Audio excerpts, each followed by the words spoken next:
How to default a Zebra industrial printer to factory settings. In this video, you will learn how to default a Zebra industrial printer to the factory settings. This video applies to all Zebra printers with pause, feed label, and cancel buttons. The same steps apply to all industrial printers, even if your printer display looks slightly different. If you are experiencing multiple issues with your Zebra printer, it may help to default the printer to the out-of-box or factory settings. Loading the factory default settings can be performed if the printer is not functioning correctly and all the routine adjustments, settings, and troubleshooting have been attempted without success. After defaulting your printer, it may be necessary to configure some of the settings required for your application. Before defaulting your printer, Zebra recommends printing a configuration label from the printer so you have a record of the current printer settings. To default the printer back to factory default settings, start by turning the printer off.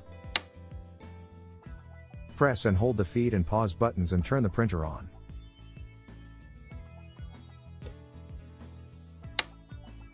After the printer restarts, you can release the feed and pause buttons.